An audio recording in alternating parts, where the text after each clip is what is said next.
Okay, let's see if it works, I guess.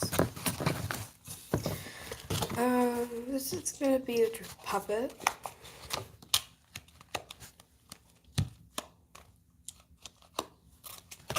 Right now I need to paint it. This is my only other finished one. And I'm not gonna be painting it since I love it the way that it is right now, and I really feel like her name is gonna be Sketch.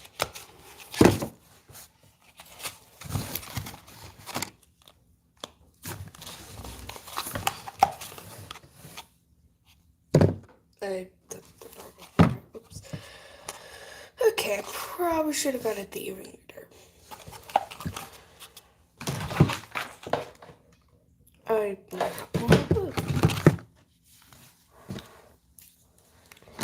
I'm using Splendid Gold for the top.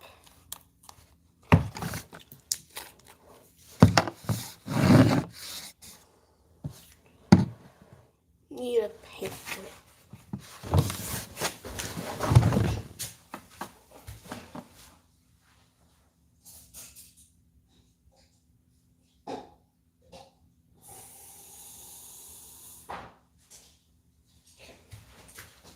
I should have grabbed this earlier. So, the thing is about this is that I'm currently painting these guys specifically for a festival thing that's going to be going on next Tuesday. It's for Wings of Fire, so I thought, you know what, how about I make some dragon puppets of Wings of Fire characters? And so that's what I'm currently doing, making a whole bunch of puppets for some Wings of Fire characters. I'm currently making Sunny, while I am most likely going to be making someone like... I'm going to be doing one for every arc, so right now I'm doing Sunny, while I am then, after this, I'm going to end up doing... I'm going to do Sunny, Moonwatcher, and Sundew. And then once I get all those guys done, then I will most likely be working on my unfinished one I did not bring out here. But this thing's basically just going to be me rambling on about my lores or something while I am painting and making my dragon's puppets, since I'm already going to be rambling about stuff. So I might as well just record it for views or something. I don't even get that many views at all. So it's more like this is just, yes, I don't have school because I got out of school on May 30th, so no school. Most schools in my district got out actually on Wednesday, so this wouldn't even be a school day for most kids in my area. So, if any of you guys have never seen my YouTube channel, which is very likely, I have 3 or 4 lores. I have an Undertale AU one, which I can't draw Undertale characters, so it's currently just establishing human relations.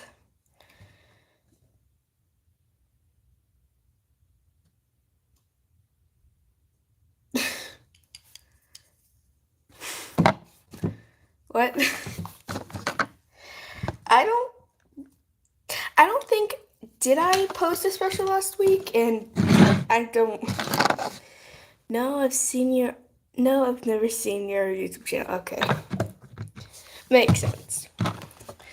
So, okay. So, oh jeez, okay. I need to be more careful with this stuff. Because but I currently have 3. We got out of school last week. So did we. We got off on last Friday. So, with the 3 different lores, I also have a YouTube. I also have a Wings of Fire AU that's a lot more like a horror one. I haven't really done too much with it, but you know, it's something. I then also have a. Okay, so they're gone. I also have a nice little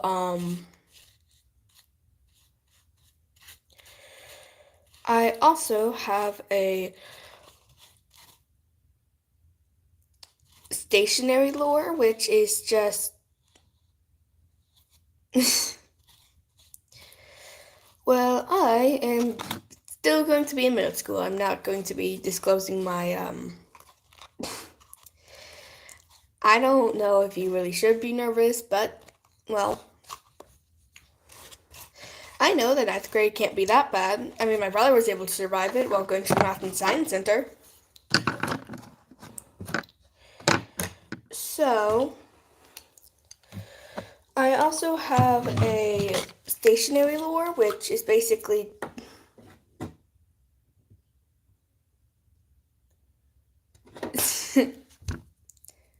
you're a tall person. I'm also pretty tall in my grade. So, with my whole, well, with the whole stationary lure thing, it's basically just what is going on in my mind. It was actually a lot of. I put 3, and the kids in my either there are just a whole bunch of short kids in choir, or I'm one of the tallest kids in choir, which is just weird. I'm taller than my twin brother Alex too.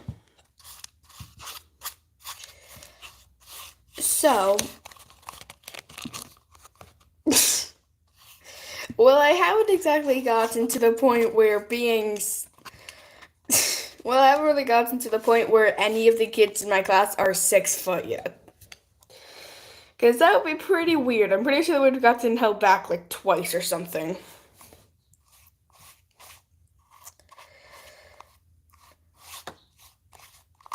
So, yeah, I got a twin. My twin is Me too. My brother's also. I don't exactly know how tall my older brother is, but he's like really tall. He's 3 years older than us.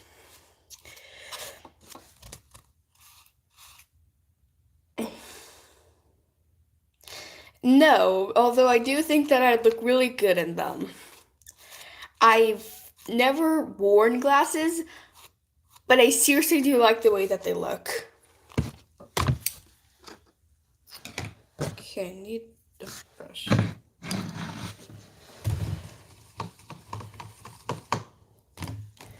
Oh. These are all the different designs I'm probably going to be working with.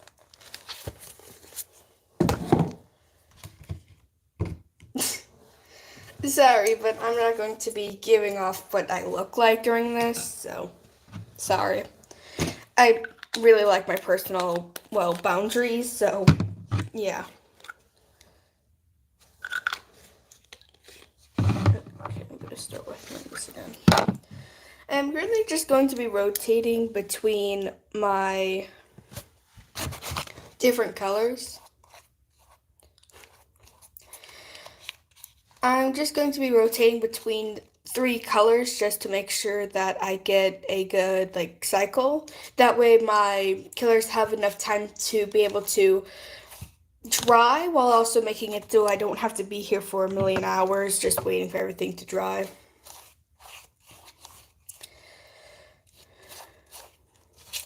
Each dragon so far has taken me about like 3 hours to do, which is really surprising since I thought that these would take a whole lot longer. But my first one, I never actually ended up painting. I think it's because I just, well, it's this thing. I really don't like how this thing is, but I feel like I'm just gonna end up calling them Sketch and just calling it a day. I think that paint would just ruin the whole vibe for them. So, in my Undertale lore, in my AU, the main character is someone called Echo, and it's kind of like a self-insert, kind of.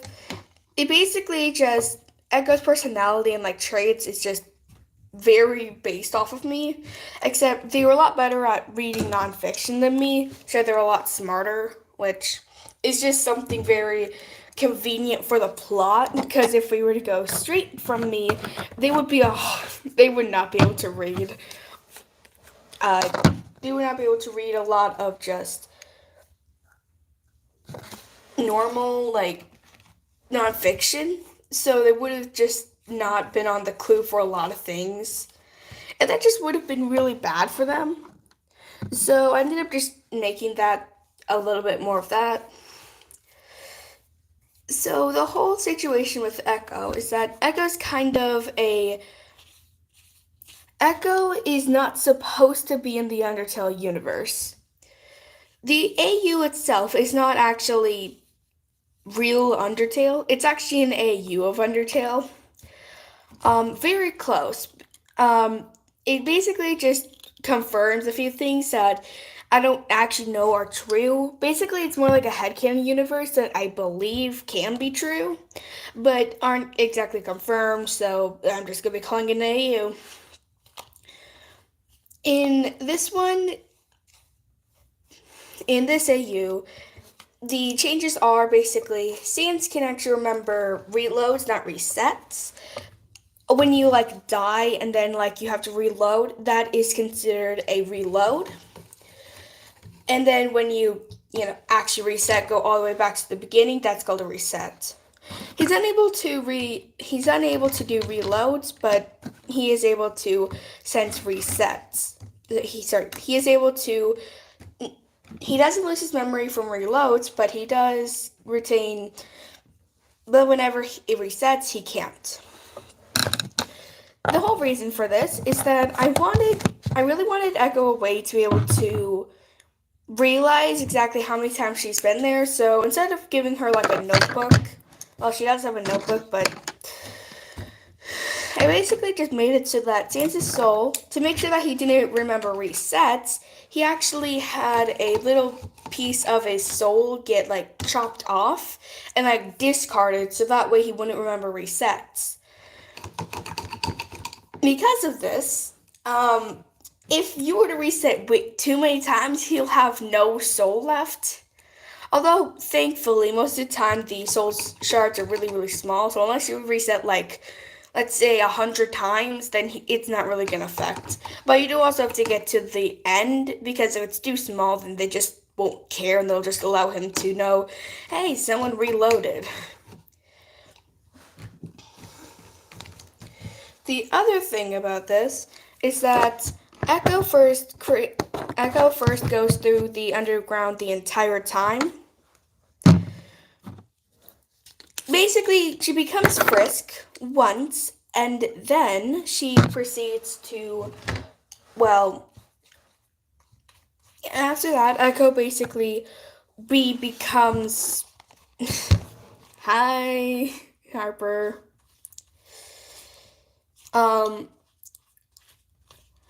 After that, she basically just got through the entire underground, was able to do a true pacifist instead of having to first do a neutral, because it isn't exactly, well, you can't really be able to reset, because that would just be stupid since she didn't even have the ability to reset or reload.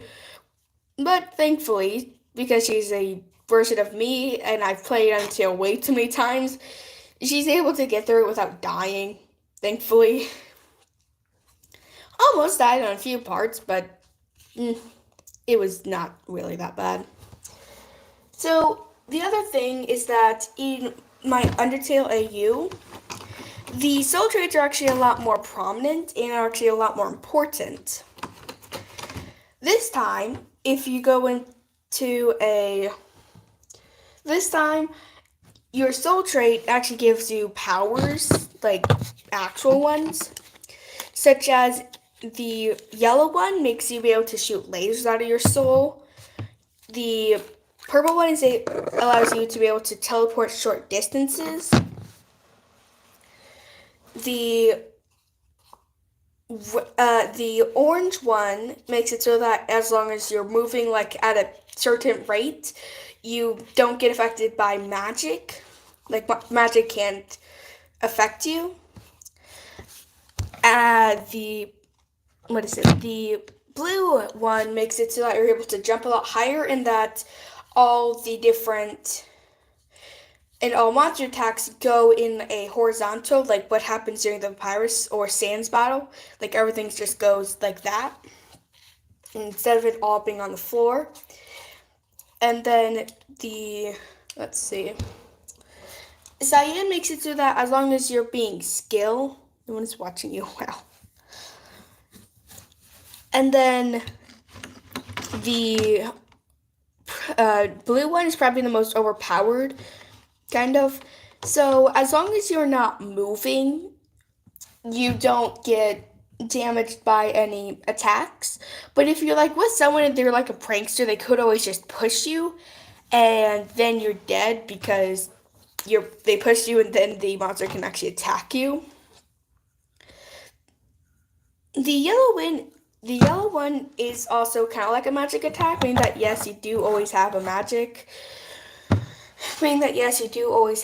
magic on you, like you have magic attack. But the downside to it is that if you're going for a pacifist ending, you can't exactly use it because, well, it's magic and you're attacking someone and causing damage to them, so that's kind of useless. And then you have a whole bunch of others, such as and then you have the green soul, which basically makes it so that you can't move in battle, but you are able to shield your attacks. And then I don't remember any of the others. Basically, if you see them in battle, they basically do what they do in battle, so. And then red is just, obviously, resets. The other thing about resets is that I was trying to figure out what exactly should I be doing with resets. So I decided on one thing. So the thing about resets is that once you activate that power, like usually with a normal person, the reset resets you all the way back to your last, to the beginning of life, which can be really cool for the first 3 times until it might be really cool for 2 seconds before you realize, oh wait, I need to go through school. And then you just don't want to do anything. And then the other thing is that the reason why it goes back to first falling down in the underground is because, well, it's kind of what you would think. In this universe, their powers got activated because of them falling down from the underground. The barrier was actually getting in all the human magic to make sure that the monsters didn't come out, because it was such a big magic spell. The downside to that is that the humans are never able to really use magic again. Because of this, they kind of forgot about the whole soul thing. So now they can't really pop out their souls, and they don't even know that their souls are even there because now no one is able to use their magic. Of course, when Echo just blows open the barrier, now everyone's able to use their magic again. Although it was more like a magic force field now been lifted. Echo becomes ambassador for the monsters and basically just lives out her life for 6 months. And then for some reason, she gets pulled into the soul field. The soul field is a magic black void thing that holds all the souls whenever someone dies. When a monster dies, their soul goes here. Why that happens, Echo has no idea, and the reason is that that's where the program stores all the different data. So now they have a place where they basically just, well, live. Echo actually kind of goes insane during the first part, since first she has to deal with Frisk. Frisk and Char basically just go through the entire underground, and then, yeah, they just go. Frisk ends up doing a almost true pacifist, with not going and becoming friends with Undyne because she tried to kill me! And that was very valid, but come on. We have to. Okay, fine. Chara ends up taking over the soul and basically is able to get them all the way to true pacifist, but for some reason it resets, and now we enter now we enter another person. This is the player. The player is a really, well, I don't know exactly how to describe them, but the player definitely ain't the best person. Basically, they do a pacifist and true pacifist. They do basically now. So the thing about Echo is that she's in a ghost state. She got her soul ripped away from her, but because she got her soul ripped away from her, this does also cause it so that she can't be seen by anyone, but because she's not supposed to be dead because she doesn't have any, well, damage to her vital organs, she's supposed to be alive, meaning that she's still conscious. If she were to just be a regular person, she would have just been deleted. But without a soul, you basically just dust. Meaning that if she was just a regular person or a monster, she basically just dust. The other thing about this is that with the other thing about, well, this entire AU is that Chara is not actually a demon. It's the whole erase thing was basically to punish them for, well, killing the entire underground, which is very fair of a response. So basically, Chara is basically a chaotic neutral, while Frisk is a chaotic good. They're both chaotic. So, because Echo is kind of like a stand-in for me, a lot of things that I think I would do while I'm left alone for like 48 hours was 48 hours for like 96 hours is basically what Echo does. So the whole thing about her being locked away in the soul field is that she's unable to talk to anyone until someone dies, specifically one of the boss monsters. So until we get onto one of the ones where the player ends up trying to kill someone, when she starts to kill someone, then she is able. Kieran, okay. And then once someone is able to actually kill someone, that's when they're actually able to, well, that's when she's actually able to tap on their soul and she's able to see them and she's able to interact with someone. And then when she's able to finally interact with someone, that's when all hell goes loose and then she's finally able to talk to someone. That's the wrong part.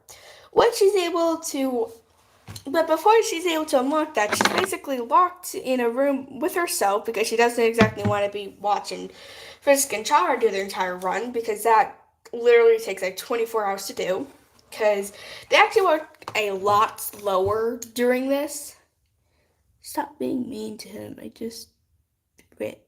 What? Read your chat. Oh, no one's watching. Wow. I actually took that as, hey, no one's watching. I'm really surprised that no one's watching. Besides, read your chats. Also, yes, I am, in fact, reading my chats.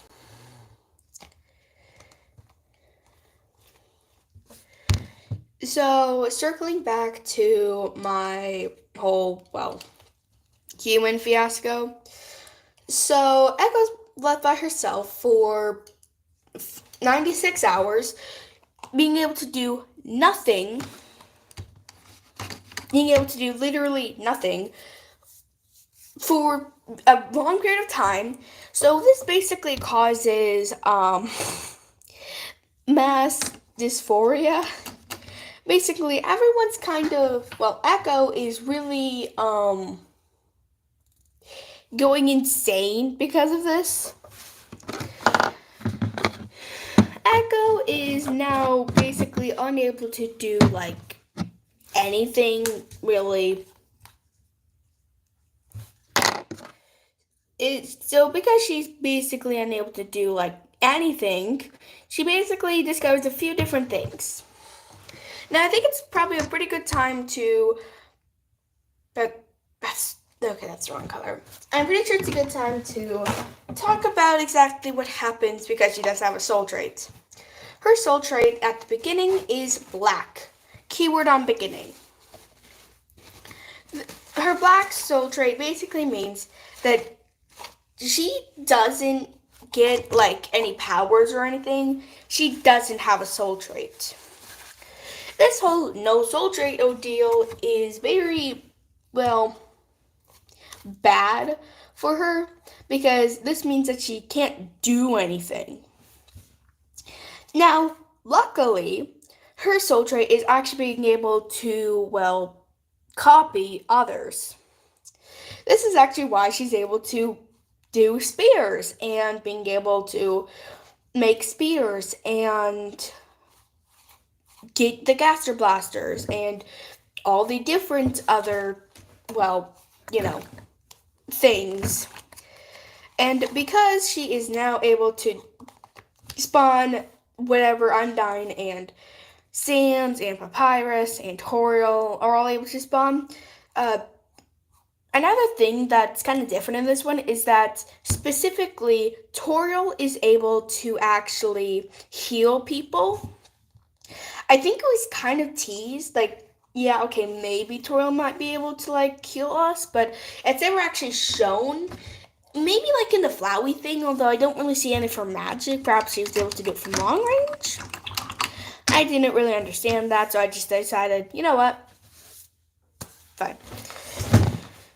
She's able to heal us now officially. But the other thing about Toriel and the whole healing thing... Who's there? Okay. So the whole thing about Toriel and being able to heal... Okay, what do you want? I'm live. Mom said I could live stream. You're live streaming? Yes! How many viewers do you have? It's none of your business. No, I'm genuinely curious. How many people do you have watching like you? 2 or 3. Thanks for watching my sister's live stream. Keep up the good work. Surprise! Surprise appearance from my brother Michael. Yay! So, okay, I'm pretty sure I'm almost done with painting after this. Let's go. So, the thing about Toriel's healing magic is that her healing magic actually affects the soul. Like, it heals the soul. But the thing about Echo is that she didn't originally have to have a soul. Meaning that because she didn't have to have a soul, her soul isn't actually... She didn't grow with the soul. Like, the soul isn't really a part of her. The soul is instead glued on with Elmer's glue. It's not very strong, and if her soul gets healed, her physically ain't going to be healed. So this does cause a few problems for, well, this does cause a few problems for Echo and her whole healing thing. So whenever she gets hurt physically, she can't really heal herself, and that's a really big problem for her. Now here's another kind of like side note. If you wanted to actually kill Echo, the way you were to do it is that you would need to be a medium level, or you'd either have to be a medium level or you'd have to be a really low level. Because if you're too high of a level, then you one-shot her. And then because you one-shot her, you aren't going to be killing her. Because, well, she wouldn't have to be alive, being that she just go into her ghost state. And then she can just grab another soul and then just put it into herself, and then boom, she's back alive. Actually, I'm pretty sure I would call that a good... Yeah, okay, painting's done. Well, actually, almost. I'll just need to paint all the accessories and the horns again.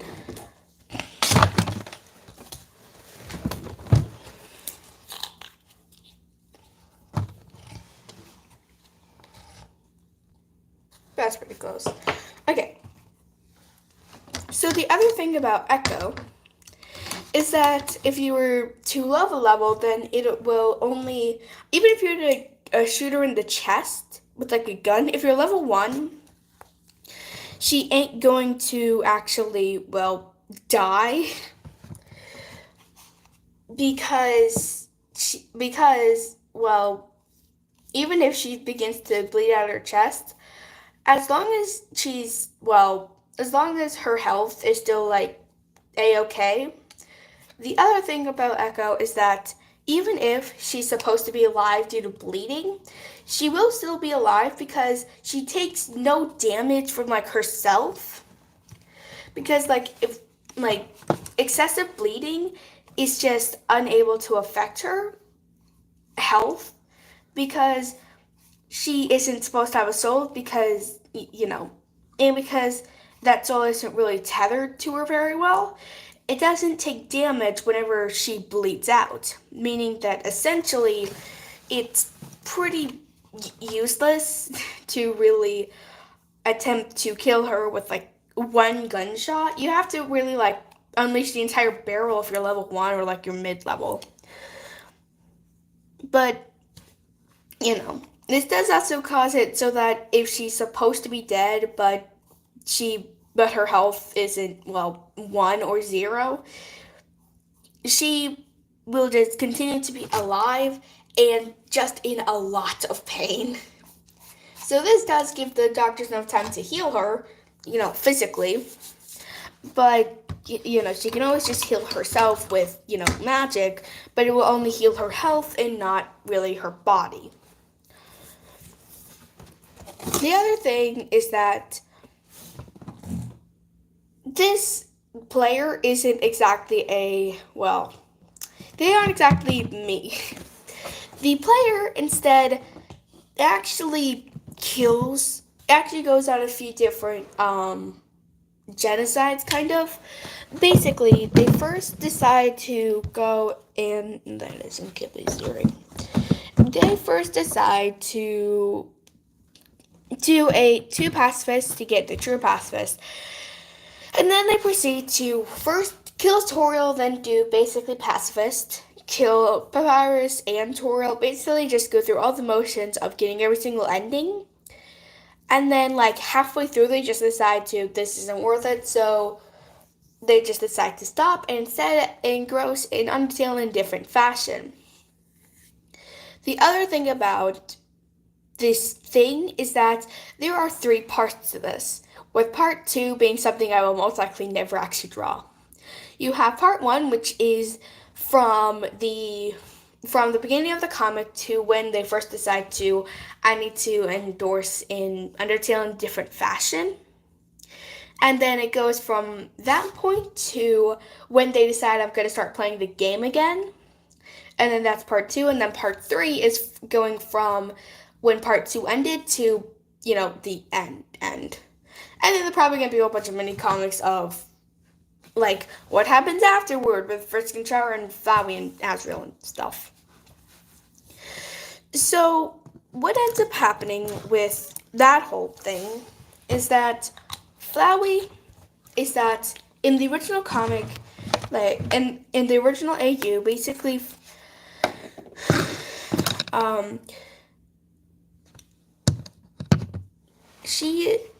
Echo decides that, you know what, I am going to save Flowey by giving them half of my soul.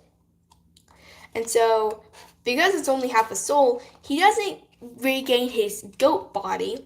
He instead stays a flower, but he's now able to feel empathy. Of course, they also do decide to never tell anyone about, well, Flowey's being Flowey in Azrael. So, yeah, they don't exactly know about all the genocides that Flowey's done. And then you also have a, what's it called? And then you also have this person called, and then you also have Azrael kind of just being there, kind of. Azrael really doesn't actually do anything. Azrael's basically just what usually happens. He tries to kill them, but fails miserably, and yeah. The other thing with Frisk is that Frisk is still a 9-year-old, so a lot of things that you would expect, like Frisk does not flirt with everybody because they're a child.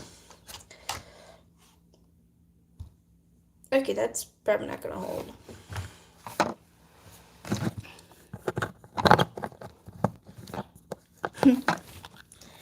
So, the other thing is that with, okay, I need to be careful. The other thing with Frisk and Chara and all that is that Frisk this is actually coming off of one of my own headcanons and theories kind of, although that probably isn't true. In this universe, hello.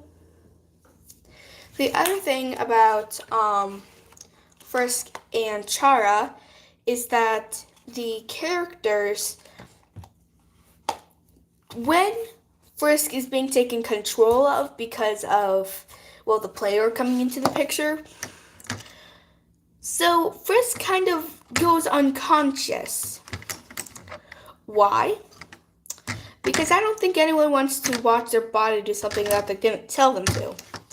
We're basically dealing with a queen. Oh jeez. We're basically dealing with a hive mind situation, and so that's really bad for, well, Frisk. This does cause them to be able to not actually have to experience it, and that's actually why they don't actually, well, react to anything. They're unconscious. They can't do anything. And now you're probably wondering, well, if they have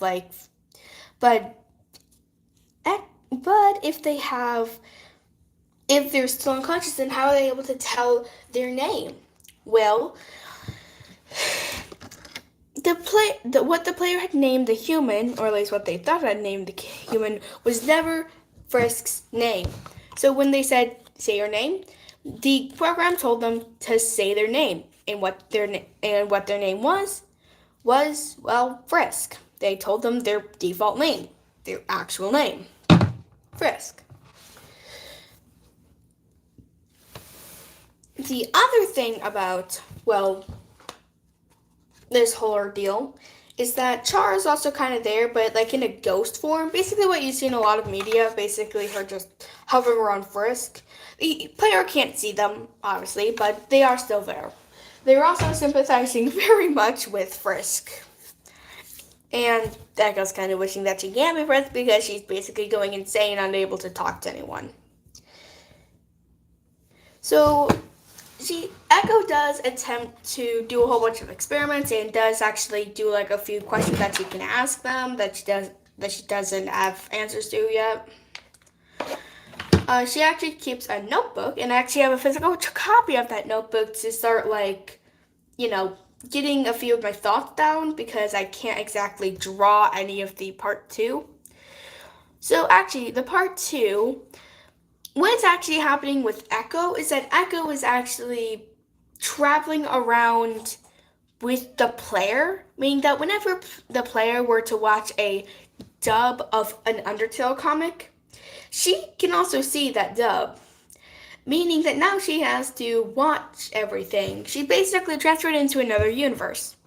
And of course, these AUs do also have their own stanzas, and the stanzas do also need to have a bit of their soul chopped off. Meaning that now we have a whole bunch of more stanzas with more pieces of soul that Echo now has. And of course, this is like, why for Echo? But, okay, have any of you guys, okay, well, I should probably not be asking this, but there's a specific dub that's kind of like what happens when, like, Papyrus and Chara. They basically, what happens is that Papyrus just sees the human do a genocide, and he basically just becomes super determined to, there goes all the paint. He basically just becomes really determined to not exist. And so, basically, he also then meets up with Chara. And what happens with them is that they basically, you know what, we're going to save the entire universe. Yay!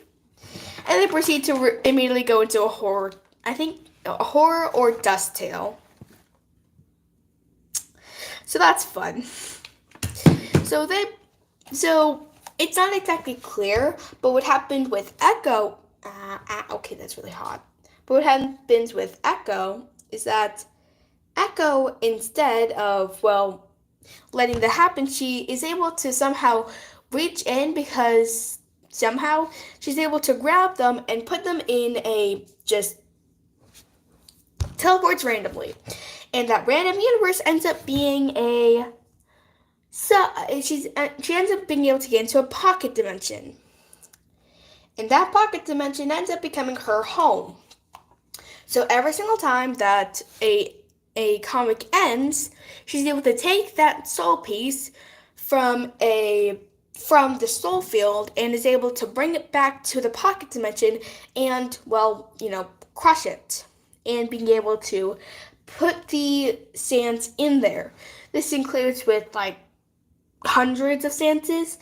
And the other thing about it is that it does also promote the existence of multiple stanzaverses, which is also another name that I will use for the Underverse. Because most of these are just, sands in, like, different skins in, like, half the time. So now you have, like, 12 different, like, first they go through Underverse. First, the first dub that they end up doing is the one that I first started with, which was Xverse, meaning that they basically watch something with, like, so many seances. And what ends up happening with that is that now they have, like, how many seances? They now have, like, 12 or, like, 4 stanzas. There's, like, 12 stanzas that they now have to deal with. And because they aren't in a pocket dimension yet, they don't have a place to put it. And then the second dimension is that, Papyrus and Chara one, where they end up just getting their hightail into a pocket dimension. And then she's able to let free all those stanzas from Xverse. So the other thing is that they're kind of in a blank void, and thankfully, they actually end up seeing another AU, which I'm pretty sure most people have not heard of. I don't actually know the name of it, but it's a not known one, and the characters, I think it's like, I'm pretty sure the creator was trying to go for, like, Ink and Air end up swapping. And when Ink and Air swap, they create 2 new beings. You have Air, who is now Ink. He's now in Ink's role, and his name is now Template.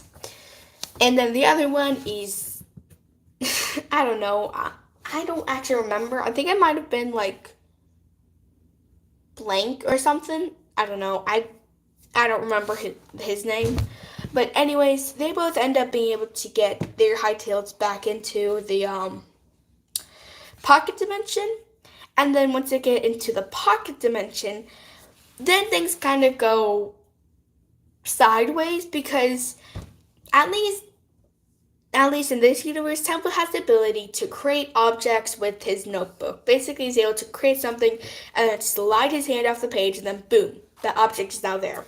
It does have a few limitations with like magic stuff taking a whole lot more energy, and like nothing like too big. But the other thing is that usually it takes about a month of like being with someone to actually be able to unlock their abilities. But because she doesn't actually have a soul, but she continues to absorb powers and use them, it's kind of like superfied for some reason. I don't actually have a reason for it. It's mostly, again, for plot convenience. Like, what else do you expect? So, now you have a whole bunch of characters who now she's able to create little cabins for everyone, and that way everyone has a place to sleep. The other thing about the whole different Underverses is that, well, every single time a person kind of creates like a new AU with like ink, that's a new Underverse. Why? There can be more inks, but specifically with Dream, every single time a person creates Dream, there has to be a new AU, like a new under universe. Because how the heck would Dream still be, well, how could there be more dreams? Or nightmares? Because specifically, Dream and Nightmare are both one, there can only be one being of both. Why? Because in the lore of those two characters, what happens is that they basically get, well, they come from a like deity, and like then she ends up making like two brothers, specifically two brothers. So every single time that someone else makes like a version of those guys, that means that that is now a new AU or new Underverse. This means that there are probably over 100 Underverses. The same thing with like Error and Ink. Because yes, there can be plenty of more inks and errors since it could be replicated. But the thing is that ink is a very, very low probability, and the whole lore behind it is, you know, he ripped out his own soul, broke it apart, all that kind of stuff, and that can only happen once. Why? I just don't feel like more than one ink can do that. And then same thing with error. The errors will most likely just destroy each other. So there can only be one at a time or possibly two. But, you know.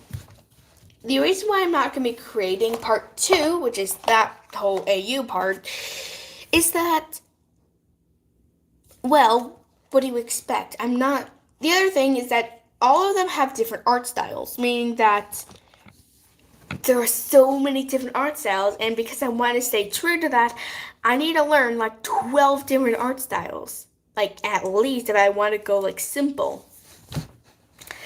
That is going to take way too long for me to do it, so that is going to be like much further along.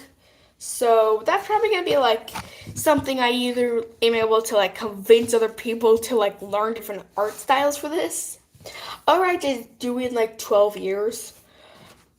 The other thing about the Undertale AU thing is that you also have the fact that all the different dubs also have to have the original voice actors, meaning that like Comic Sans would have like these different like Sans would have Comic Sans. Yes,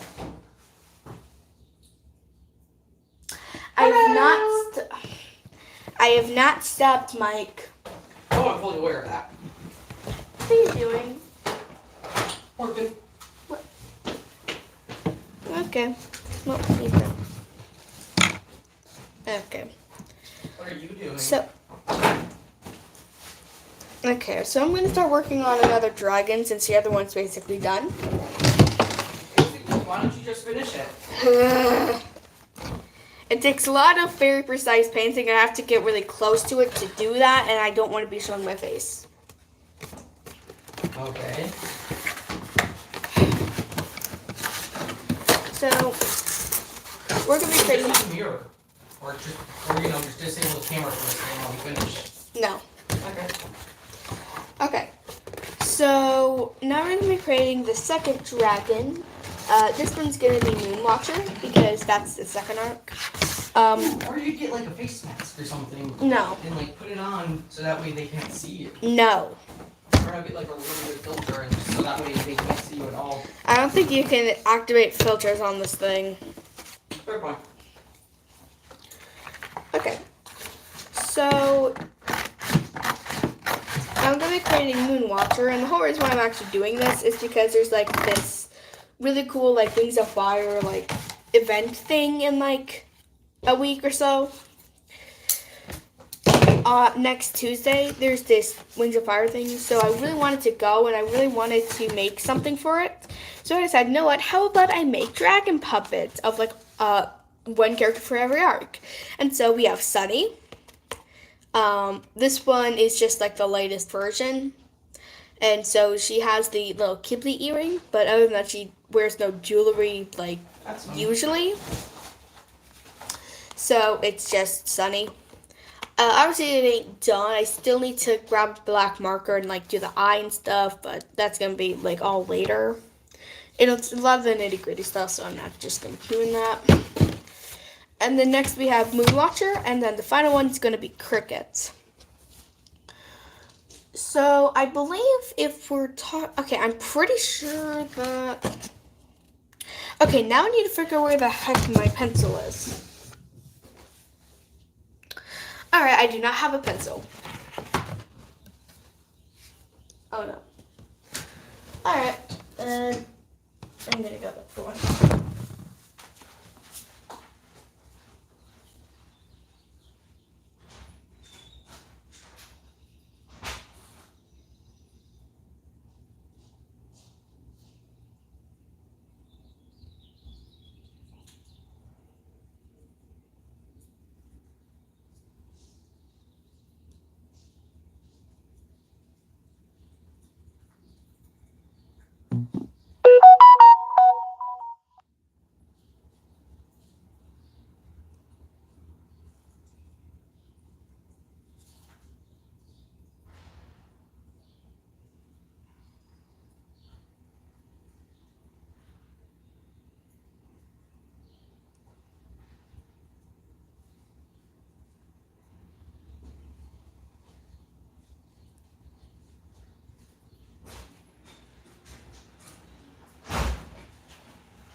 Alright, I'm done.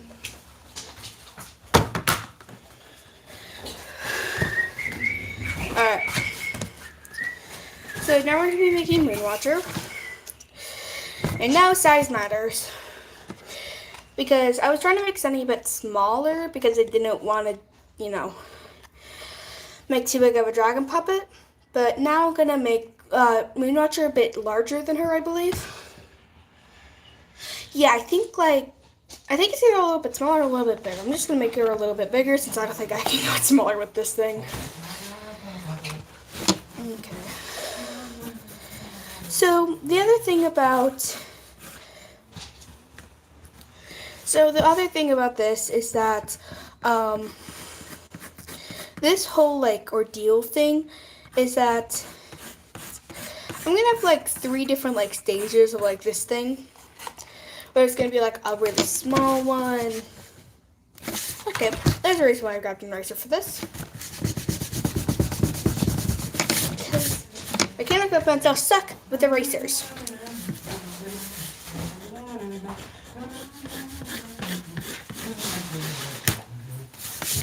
have never really made that big of a dragon. I have an angel one that ain't finished.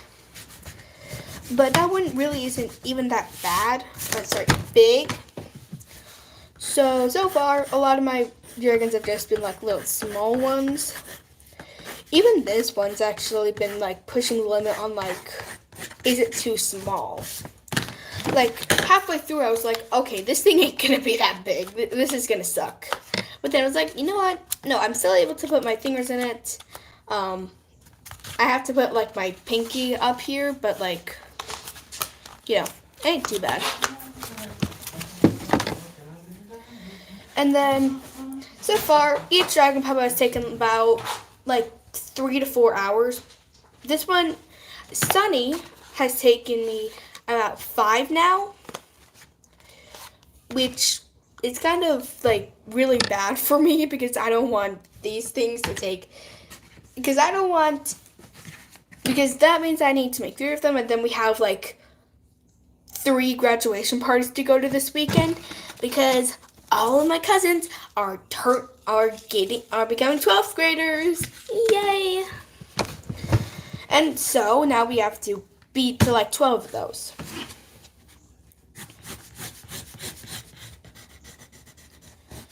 Okay, I want to make this one big because I want to actually be able to hide this. Alright. So the other thing about Echo is that Echo is also usually a calm and collected person. They don't usually like get angry all that often. They usually just kind of, well,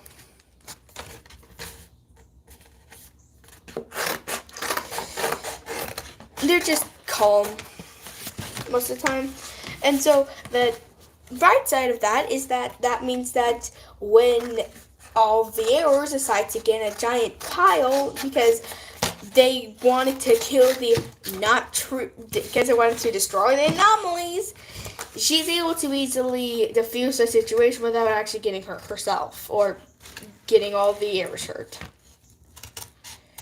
Yeah, that happened a lot more times than you would want or think because the errors kind of all hate each other, and so the way that Echo ultimately decides to just put all the errors and like everyone else is that they're all kind of in like different cabins. Like there were like 13 cabins, all of them housing like 5 to 10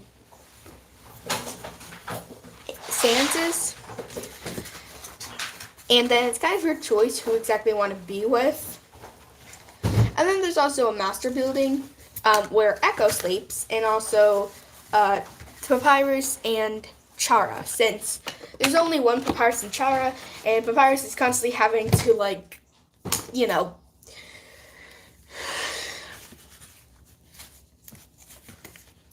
having to, like, comfort a lot of the stances, since a lot of them lost their own Papyruses, so they all kind of, like, gravitate toward Papyrus, which is kind of nice for Papyrus, but very bad for Echo, because that means that now Papyrus is constantly being, like, well, needed, like, everywhere, which does cause a little bit of, like, a need for Papyrus to kind of have their own cabin, because she doesn't want a cabin to be with, like, 20 or, like, 30 stances. Now, the other thing is that the other thing about this, well, whole ordeal is that she does also have a few horrors, and those horrors are kind of, well, all the horrors want food because of the whole, well, lore thing. Famine. So the whole thing with food for all of them is that they all are technically barely alive, meaning that none of the stances actually need food. The skeletons don't need food to survive. And so, technically, she could just not create any food, but with the help of templates and an anti-error, they were able to thankfully create a little food thing, a cornucopia. This means that there is now infinite food, with people being able to prepare it and do whatever they want. This is really good for a lot of reasons, but specifically for Echo, because now she doesn't have to be using her magic like every single second of the day so that everyone has enough food. Because eventually, because there was like a stupid amount of characters and all these different AUs, there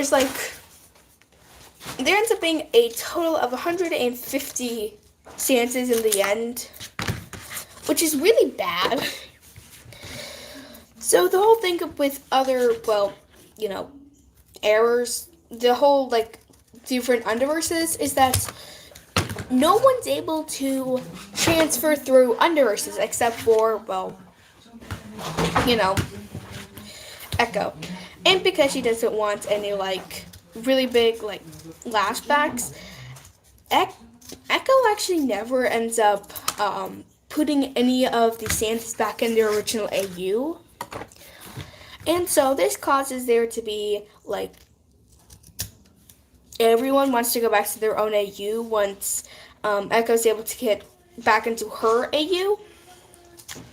So that's kind of really bad for Echo herself and for all the different stanzas, because now they have nowhere to go. Why does that keep on doing that? So now we have about 12, now we have 150 stanzas in this place, and now we go on to the third part. Now we have the player that decides, you know what, I'm going to finish up this game. So they end up being able to do the rest of those. She gets a bit more information and starts concocting a plan to be able to,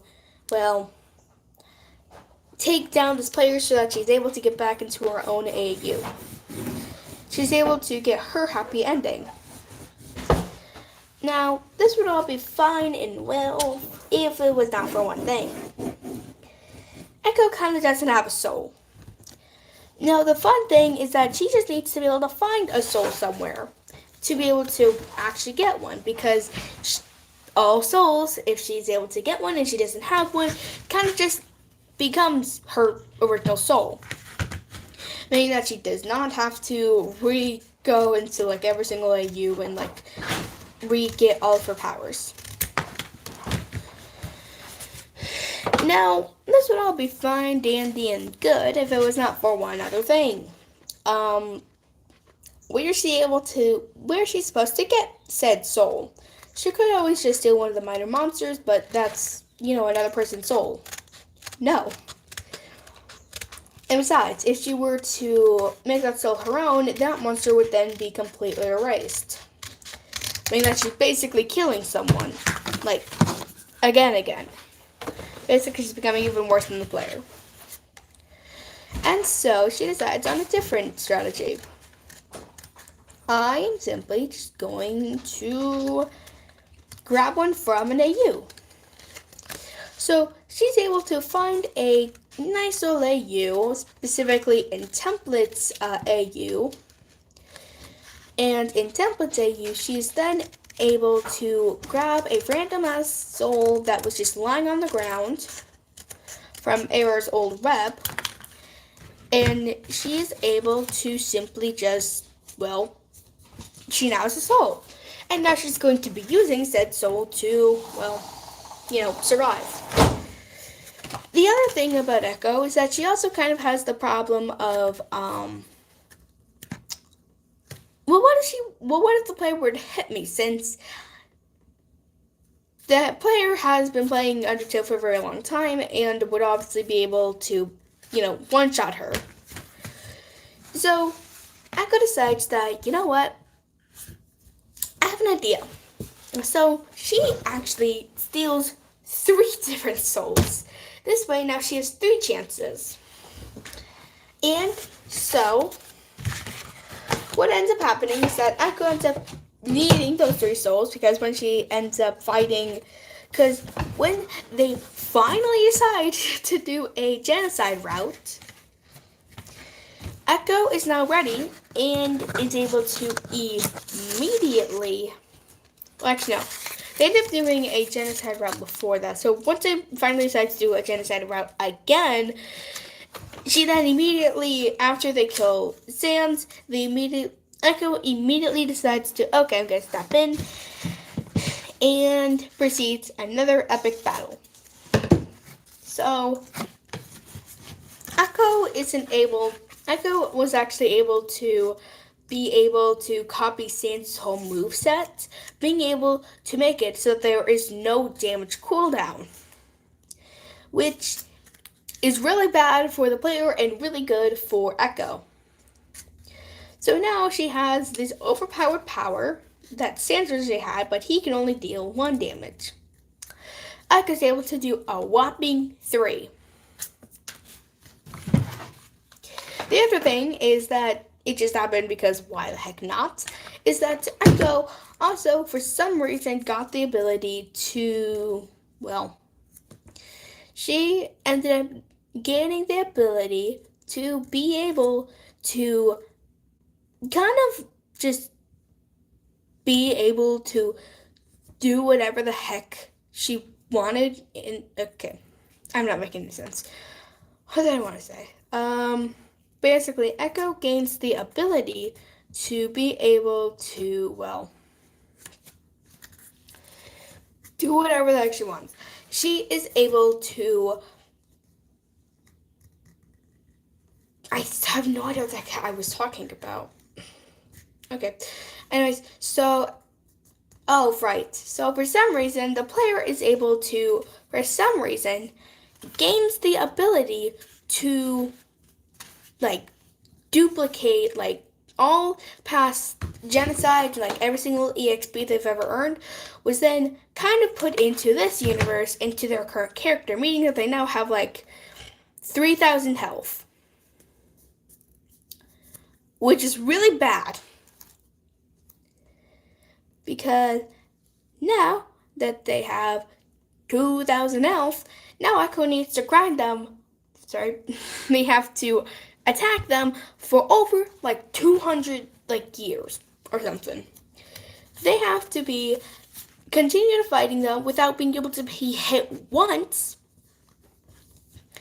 for about. They end up fighting them for a good like 4 hours until they end up attacking them for a good 4 hours. And during that 4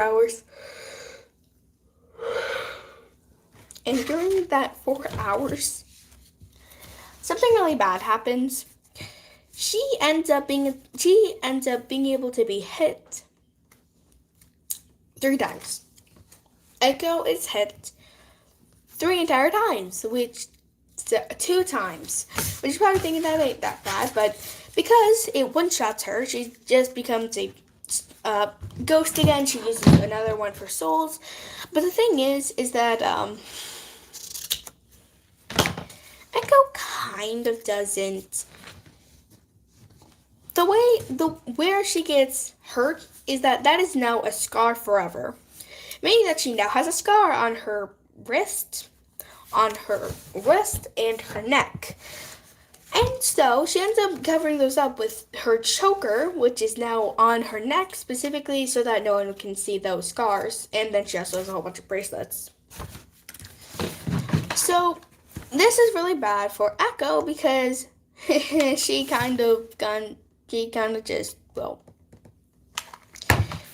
now has to, well, deal with there being that's just to deal with 2 scars in places where people will usually hurt themselves. This is really bad for Echo. So now she basically just covers them up because she doesn't want the question, hey, did you hurt yourself? Because no, she did not. It was during a battle. And she can't get rid of them. And she does not know how the heck she's supposed to use, what is it, like concealer? And now we are almost done with the dragon. Well, we're not anywhere done, but, we're getting pretty close. We now have the two sides, and now we simply just need to make it so that they are large. Okay. So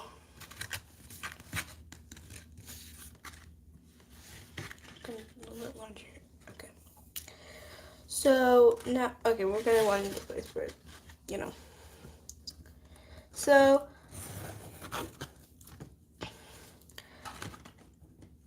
that's basically the gist of my entire like lore thing.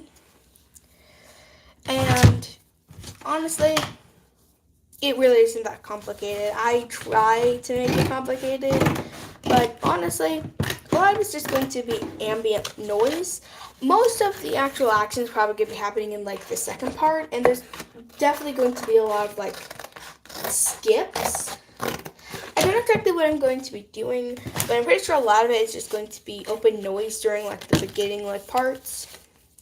Because I don't think anyone wants to be watching Echo kind of going insane while waiting for the player to actually, you know, kill someone. That way she can talk to someone. Look at this. Look at that. No, I'm okay with that shortness. So, I am now going to have to be getting off soon because I want to talk to my friend. I guess now I'm going to be switching gears and I'm going to be talking about something I think is a little bit more interesting to me. Nope, that ain't right. Okay. Where's my eraser? And what the heck is my eraser? There it is. So, I am now faced with the hard fact of now I need to figure out what the heck I want to be doing with the rest of this live stream because I have like 2.5 more hours that I do not wish to, well, have to clean. Which is great when my brother's doing it, I really don't want to do that. So,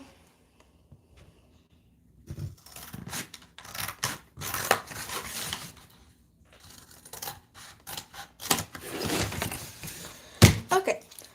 So, the whole thing going on with specifically my YouTube channel is that I'm going to be like establishing all of the different relations that is happening between all the different characters.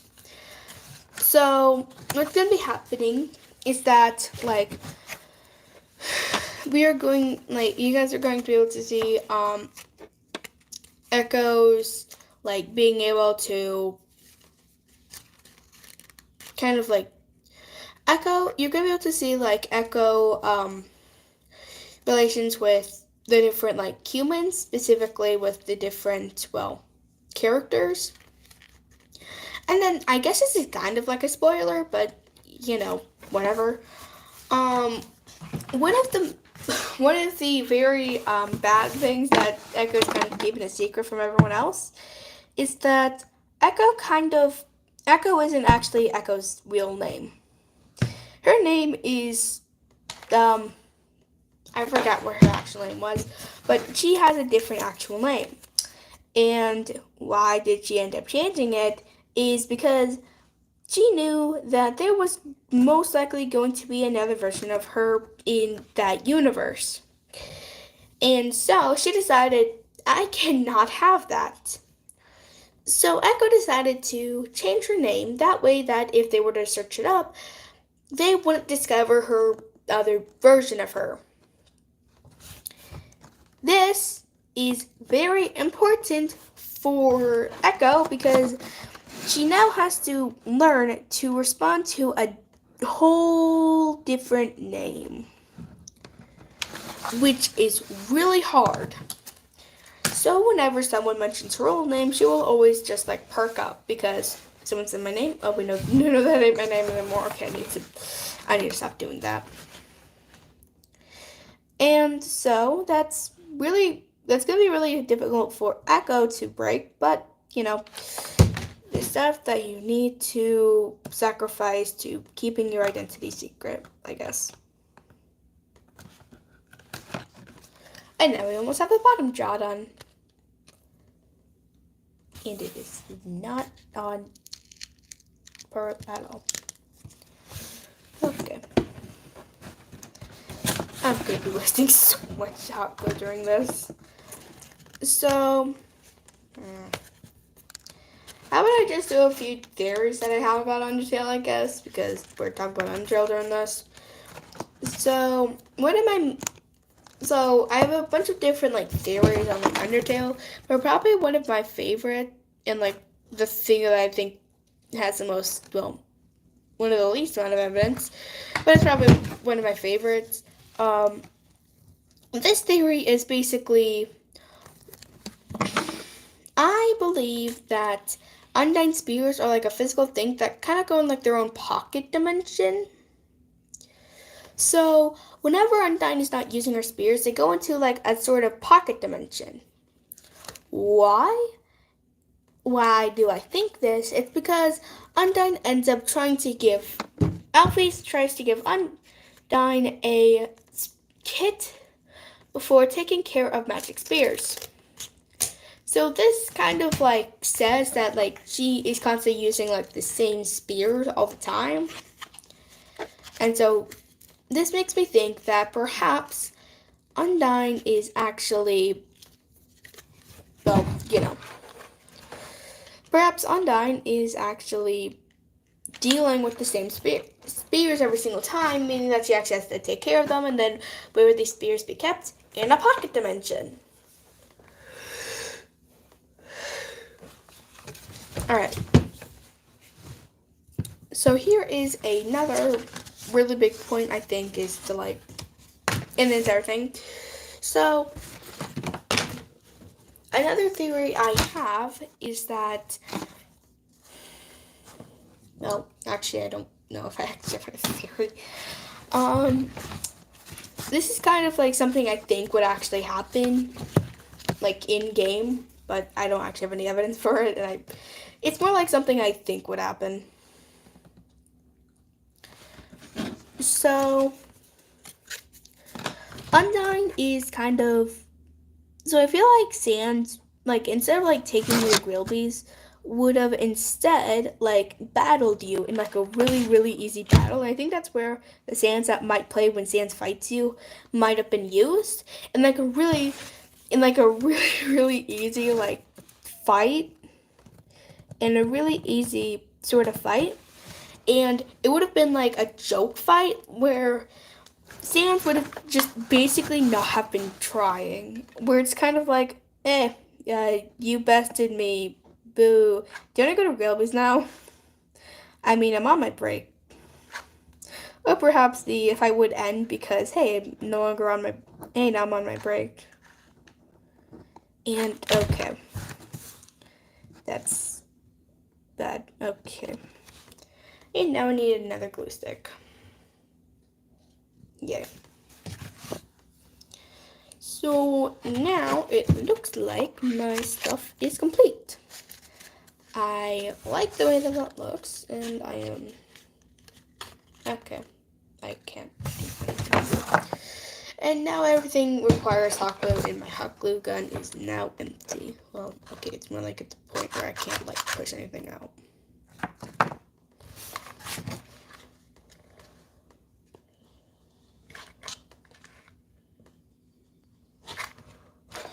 Alright, I'm just gonna go grab another glue stick. You guys can leave if you guys want.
Got my glue sticks. Hey, I'm still around. Oh, jeez. Okay. So, thank you for sticking around. So, do you guys have any questions about it? Like, I don't really know what to talk about anymore. Or like, do you guys have any question about like what exactly is happening in like the lore, or like a use or anything? Because I'll be okay with that. But do you guys just have any questions about, well, the dragons I'm making, I guess?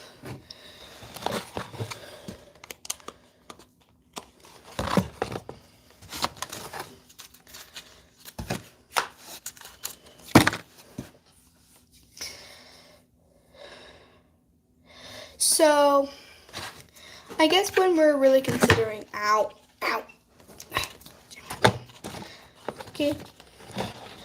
So I think when we are talking about my Undertale AU lore, it's that Echo is kind of a stand-in for me, but Echo is not me. That's kind of confusing. So basically, Echo is the stand-in for me, but she does also have trauma.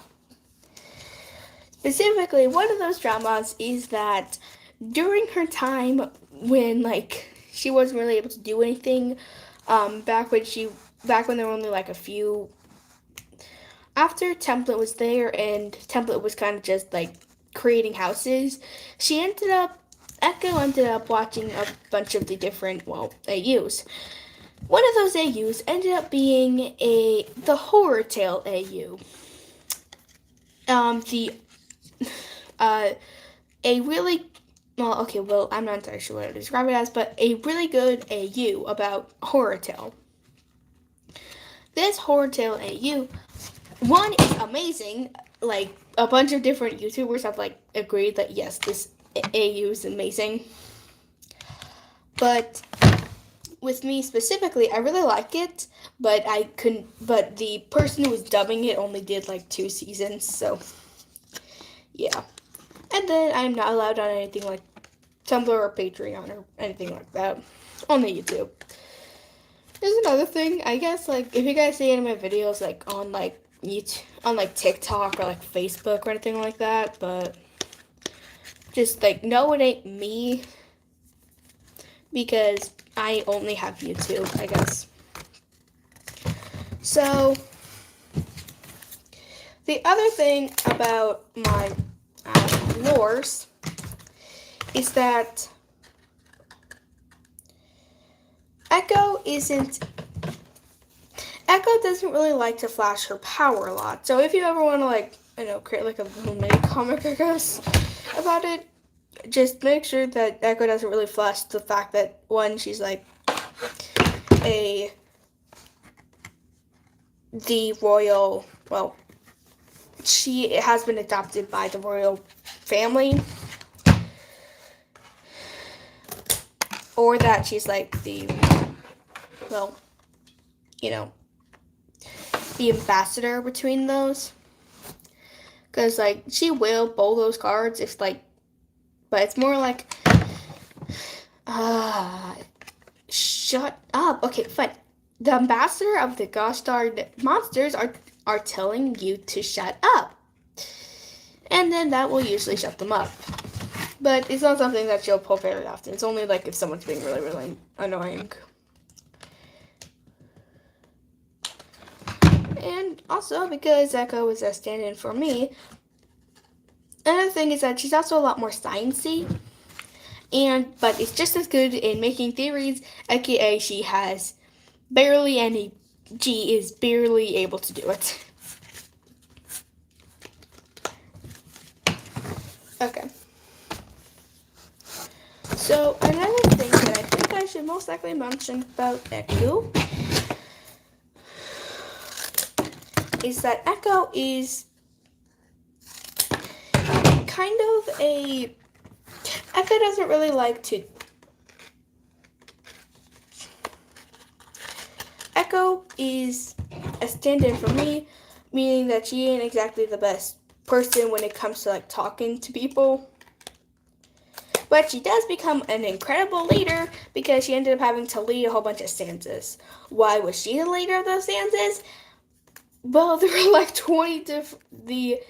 What people said is that there were like 20 different, because there were so many different versions of like original sans. There was like a king sans from like another, like I think it was like another kind of like swap. It was like another like kind of swap, and yeah, basically they just kind of nominate the person who has been here the longest and also seems to be the one that is least murdery. The other thing about actually in Echo's original AU, she actually she was able to get Sans a bit of therapy and actually got Sans to be a little bit better and had depression a bit better. So this does cause Sans to be a bit more motivated to do stuff and is actually a lot better in like the whole brain aspect, which is really good for, Echo. But it does also cause her to become very annoyed when it resets, and then she could just, she can't exactly like get Echo. She can't exactly get Sans. Now she has to restart with Sans, and she was like really, really angry about that. Ow.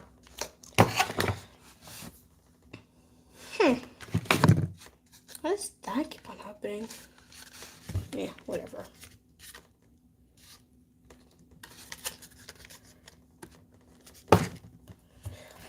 So,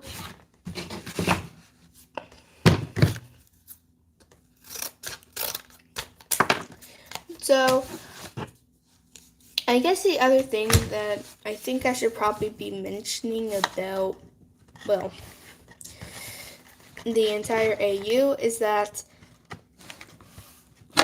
I am most likely not going to be making this thing for a very, very long time. So if you guys are excited about this thing, I am not going to be posting this thing for a very long time. So that ain't good.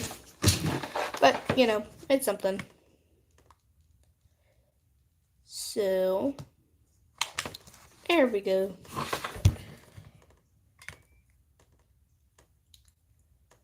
Okay. Oh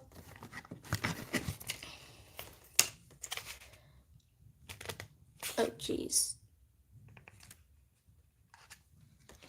The AU that Echo is actually working in is also does any of the Undertale AUs actually don't have Undertale as a game, which is really good because I don't want any of the characters to be finding about all the fandoms. So,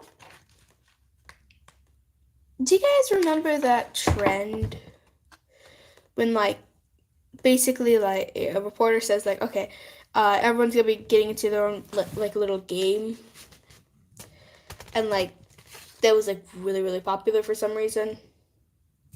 Yeah, so that's basically what happened. So if Echo were to be able to like get back to her own like AU, she's done. She is good. Like there's gonna be no one there. It's only gonna be her if she ever does figure out how to get back. Actually, while we are on that topic, the whole thing about the that entire AU is that in her like Echo's like original like world, people will slowly start coming back, and the way that she's able to travel underverses is that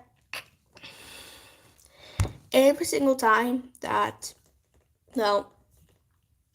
someone ends up completing their game, they're able to get in there if they want to. So this causes Echo to be in a bit of a predicament with her own AU. So she sees that there are like a few people, but not that many. Because most are going to die in their games, since a lot of them are horror games. And of course, there are things like farming simulators you can never get out because they don't actually have a end to them. Meaning that a lot of them are kind of just stuck there. And of course, there are plenty of games where the ending most people get is death. Yeah. That ain't good. So basically, most people are dead. So either most people are dead or they're just never going to be able to get out of their, place. That ain't good. So basically, Echo just kind of never goes into her original AU because her parents both don't really have games that they really enjoy. So, yeah.